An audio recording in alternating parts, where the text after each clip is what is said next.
Hey YouTube, Jonathan here, and for this video I wanted to focus on just a few little tips, not major strategies, but just things you want to keep in mind while playing this game.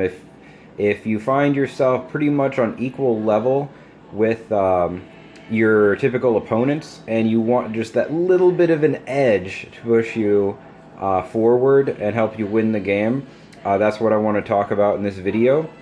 But before I get to that, two things. First, you might notice some music in the background. This is something that I'm going to test for this video. I'd like you all to let me know how it goes. Hopefully it's loud enough you can hear it, but not so loud that it is distracting. I actually got this idea this morning. I was watching a video from the Hilltop Pillbox, and he actually created an Axis and Allies ballad. And I am not a singer, and I am not a guitar player, but I thought, you know, it is kind of a neat idea to have music going on in the background. What can I do? So I have some music playing off to the side. If the volume isn't quite right, we'll adjust it next time. I don't know what songs I'm all going to use. This particular song, Battle Hymn of the Republic, has always made me think of the Civil War. Growing up, my dad was and still is, a big Civil War buff. I was more of a World War I, World War II person. That might not be any surprise, considering I really enjoy Axis and Allies. But I can't recall going way back why, but this song has always made me think of the Civil War, you know, which in turn makes me think of war, battle, strategy and tactics. So I thought it would be an appropriate one to try. The other thing that I would like to mention, and some of you might be aware of this if you've seen Young Grasshopper's video, but we have a new member of our Axis and Allies online community. The channel name is The Bomb, and it has some numbers after it. It's maybe 5678. I'll put it in the description. I might have those numbers wrong, but one reason that I wanted to mention him, and we have had a lot of other Axis and Allies YouTubers come out recently, but he is a fairly young gentleman.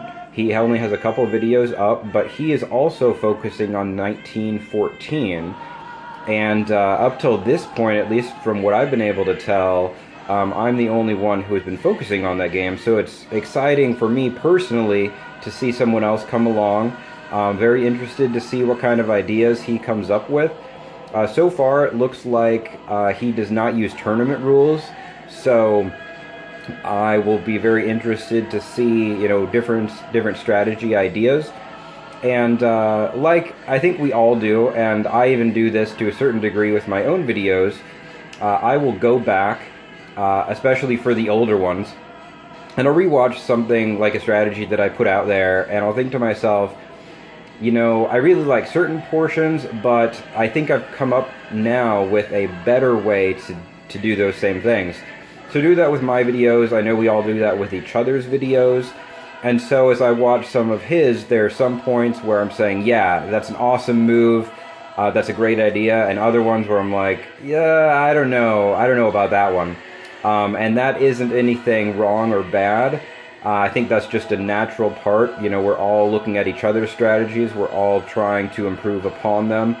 So I'm very excited to see what he is going to come out with. And like I said, I will put the actual information for his channel in the comments section. Or in the description. Anyway, I'll get it out there so you guys can see it. So if I messed up the numbers, The Bomb, and then followed by 4 numbers if I got those numbers wrong, it'll all be okay. Alright, sorry if it skipped there for just a second. When the song ended, my audio system started playing a different song that was not quite fitting for Axis and Allies. Not like a bad or vulgar song or anything like that, but it didn't seem applicable, and so I put this on pause while I went and turned that off. Anyway, now to the topic of the video, the direct topic. So, just a couple things. to help sharpen your skills, starting with Africa. I don't know how many games of this I have played, but it seems like in every game, at least once, if not multiple times, somebody forgets about Africa. The tip is, I'll make it a point every turn, and on maybe your allies' turn, remind them, always check out what's going on in Africa. Maybe there's something you can do, maybe there's not, maybe you're just repositioning. It's not worth a whole lot, it's easily forgotten about, but you take a couple production away from Germany, let's say, and in massive battles later in game along the Western Front, high stakes battles, if Germany has a unit or two short in those close fights, that might make the difference. Flip it around, use the opposite example. If the Central Powers take a couple production away from England, and England has a couple turns where it buys one fewer or just two fewer units than normal, and it's going after the Ottomans, and down here, more than probably anywhere else on the board, every single unit counts. That could be the difference in a round between economic collapse and not economic collapse for the Ottomans. This isn't a huge thing. Nothing that we're going to be talking about today is. This is just that little extra push, a couple production here, freeing up a couple units there to give yourself a little bit of a boost. So we've got Africa. That's number one. Do not forget about Africa. Do not allow your teammates to forget about Africa. And if you can remind your teammates in a more subtle way, so as not to also remind your opponents, that is ideal. All right, so let's move on to something else. Using your units to their greatest effect. So let's say that you're France, you're moving units around up here, and you need to make sure that you look at all of your units. Don't say, oh, just because there's one infantry over here in Brest, or I believe in Bordeaux that starts with one also, oh, I'm not going to worry about them. Even if you're just moving them up to form a defensive wall, maybe you're not attacking with them, but look at every single unit that you have. And if it's currently in the best position and you don't want to attack with it, great.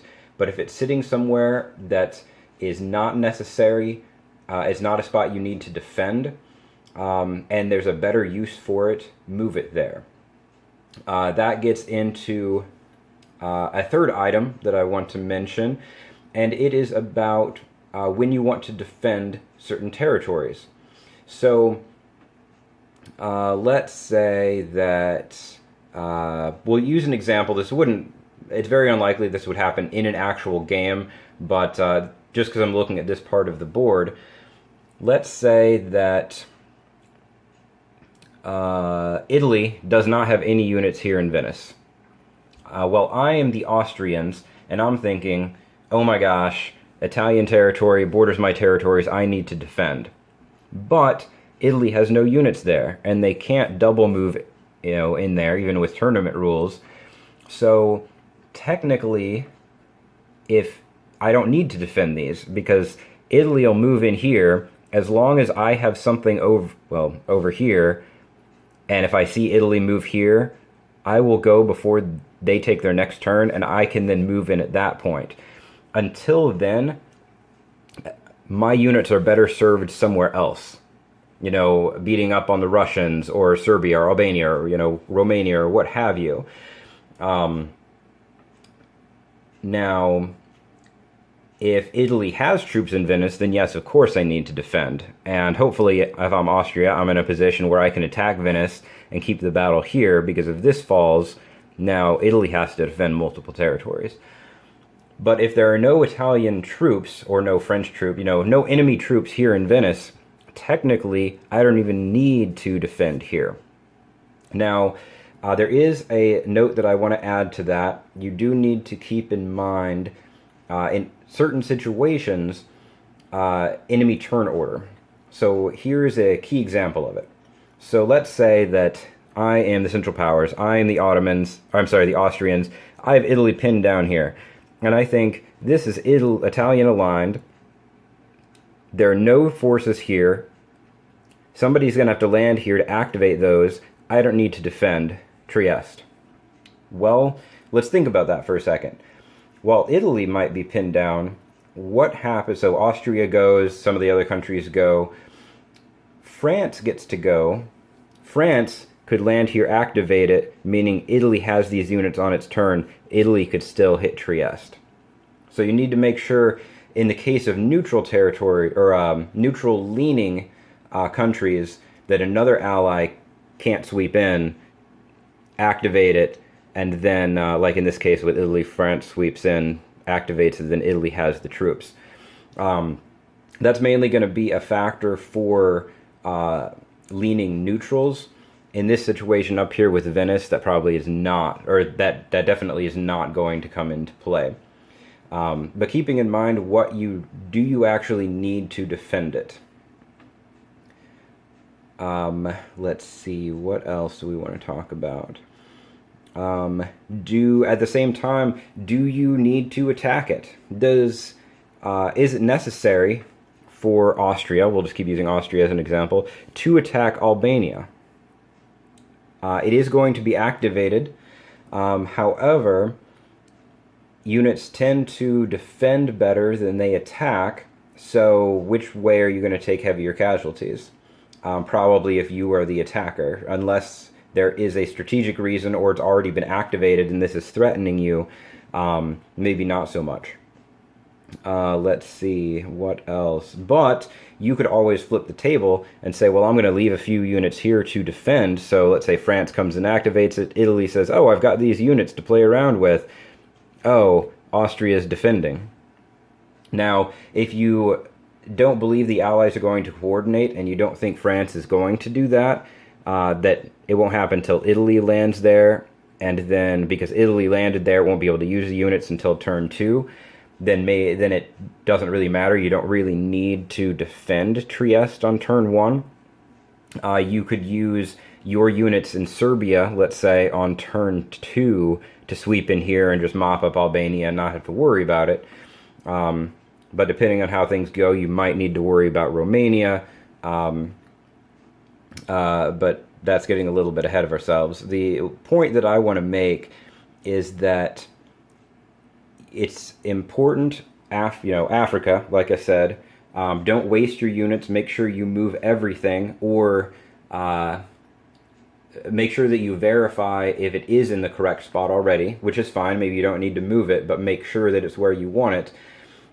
Make sure you're only defending where you need to defend, and make sure that you are attacking where you need to attack, and don't go into territories where you're going to suffer heavier casualties unless it serves a larger strategic purpose. And you do have some instances of that as the Central Powers. You guys have to move. That's important.